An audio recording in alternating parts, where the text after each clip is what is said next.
안녕하세요. 이제 최근에 이제 스트레이트라고 하는 다큐를 보는데 한국이 일본의 경제 성장률을 이제 역전당했다, 뭐 이런 얘기가 있네요. 그리고 이제 자영업 하시는 분들의 가게 이제 매출이 급감하는 게 피부로 느껴질 정도라고 많이 우려스럽다고 합니다. 그리고 신혼부부들이 뭐 영끌해서 이제 아파트를 사고, 그리고 이제 원리금 상환 부담 때문에 소비를 이제 줄인다는 이야기가 이제 여기저기에서 이제 나오고 있습니다.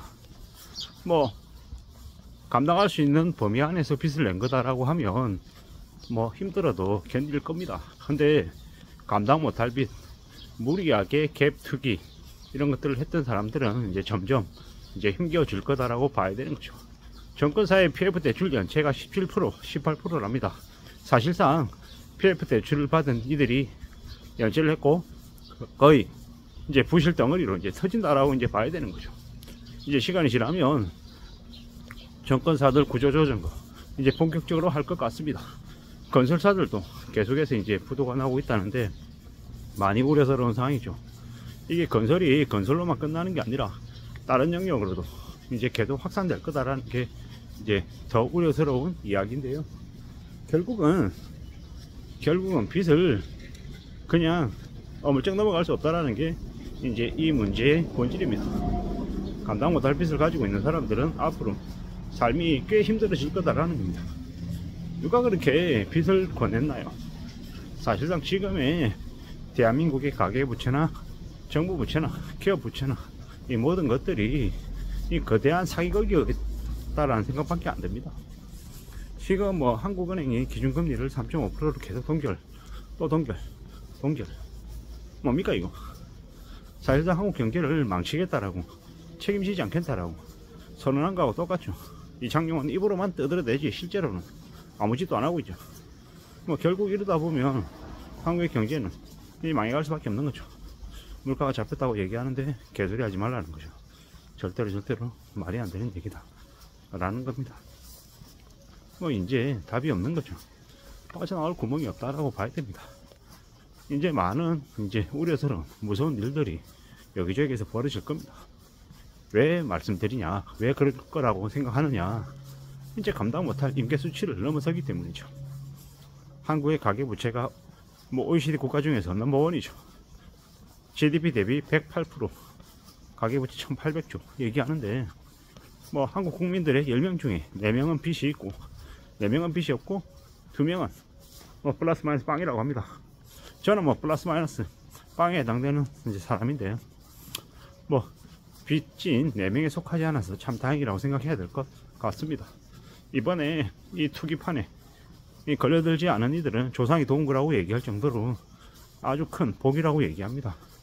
앞으로 엄청난 이제 쓰나미가, 대충격들이 이제 몰려올 것인데 그에 어떻게 대비할지, 대응해야 될지를 고민해야지 되는 상황입니다. 많이 우려스럽죠. 많이 무서운 상황입니다. 이러한 상황들을 어떻게 대응해야 되지, 어떻게 대비해야 되지, 저도 더 겁이 납니다. 빚이 뭐 별거 아닌 것처럼 얘기했던 사람들이 이번에 이제 대거 걸려들게 되어 있는데, 빚은 많은 사람들 엄청나게 몰락시킬 겁니다. 예전에 바빌로니아 제국이었을 당시 이제 무수히 많은 노예들은 전쟁에서 포로로 잡혀온 사람들이 아니라 대부분 빚쟁이가 돼서 흥청망청거리다가 빚져가지고 스스로를 담보 잡혀가지고 스스로를 노예로 전락시킨 사람들이 대부분입니다. 그때든 지금이든 돈을 빌려고 하면 담보를 요구합니다. 그 당시에는 담보 요구하면 자기 자신의 몸뚱아리가 담보인 거죠. 빚졌다가 이제 빚쟁이로 전락해서 못 갚게 되면 자기 자신을 노예로 팔아먹는 거죠. 자신을 노예로 팔아먹기 전에 마누라 팔아먹고 애들 팔아먹고 뭐 가재도구 팔아먹는 건 당연한 수순이고요. 그러한 일들이 이제 앞으로 이제 벌어진다라고 봐야 됩니다. 무서운 얘기죠. 팔 수 있는 모든 걸 다 판다라는 겁니다. 게다가 이제 2024년 뭐 봄 이후, 봄부터 이 건설사들도 이제 대거 이제 사람들 줄여 내보내고, 뭐 대기업들, 뭐 중견기업 할 거 없이 전부 다 중간관리자들 다 내보내는 거죠. 중간관리자 1명, 그리고 밑에 실무자 4명 이러면 중간관리자 필요 없는 거죠. 중간관리자가 왜 필요합니까? 그냥 실무하는 사람만 있어도 되지. 이렇게 아마 기업이 생각할지도 모른다라는 거죠. 뭐 이제 점점 이제 그렇게 바뀌어가는 거다라고 봐야죠. 산다라는 게 얼마나 어려운 건데, 얼마나 막막한 건데, 수월하게 쉽게 빌려가지고 돈 빌려서 뭐 한 4~5배 레버리지 이용해가지고 돈을 번다, 이렇게 생각했던 놈들이 작살나는 겁니다. 세상에 부자가 되는 길, 중산층 이상이 되는 길은 뭡니까? 저축에서 온다라고 봐야 됩니다. 뭐 내가 투자를 잘해가지고 많은 것들을 얻을 수 있다, 그 투자해가지고 투자 수익을 낼 수 있는 사람은 없었습니다. 그리고 뭐 이거 조금 잘못하면 투기가 되는 거고, 뭐 투자와 투기 뭐 구분한다 그러는데, 실제 현실에서는 내가 수익을 벌어들이면 투자고 이러면 투기라고 얘기하는 말이 이제 더 비일비재하죠. 그냥 말장난이긴 합니다만은 그럴 정도로 오락가락하고 구분하기가 어렵다라는 겁니다. 현실 세계에서 뭐 부자니 어쩌니 일단 개소리는 그냥 패스하는 게 제일 좋죠. 그보다 제일 중요한 거, 더 의미 있는 거, 뭐가 의미가 있다? 현실 세계에서 어떻게든 성실하게 착실하게 살고 내가 돈 저축하고 아끼면서 지내고 이러는 게 제일 낫다라는 겁니다. 그렇게 살 궁리하고 각오하고 이제 마음 먹고 움직여야 된다라는 이야기를 드리고 싶은 겁니다.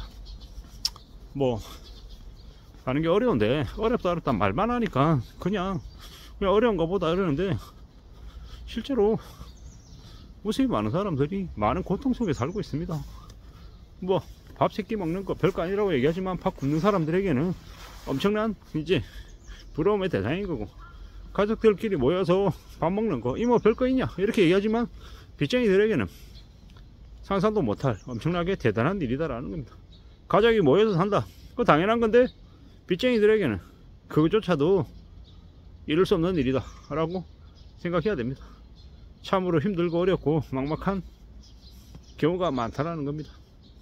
어떻게 살아야 되지, 어떤 마음으로 지내야 되지, 어떤 각오로 살아내야 될까에 대해서 진지하게 냉정하게 생각하면서 살아야 됩니다. 사는 게 참 어렵다라는 거, 그 어려운 일을 해내고 있는 우리 개개인들에게, 우리 각자에게 위로와 격려도 해야 되고, 또 그 힘든 일을 하면서 힘들게 번 돈을 그냥 써서 되겠냐라는 거죠. 어떤 식으로든 악착같이 지내면서 아껴서 일정 부분은 저축하고, 또 그 저축한 돈을 옆에 두고 비상금으로 가져가며 삶을 지켜낼 이제 실천을 해야 될 것 같습니다. 그래야 이 힘들고 어려운 시국을 헤쳐나가지 않겠습니까? 이 힘들고 어려운 시국은 최소 5년 이상은 벌어진다 라고 보고 대응해야 될 것 같습니다. 감사합니다.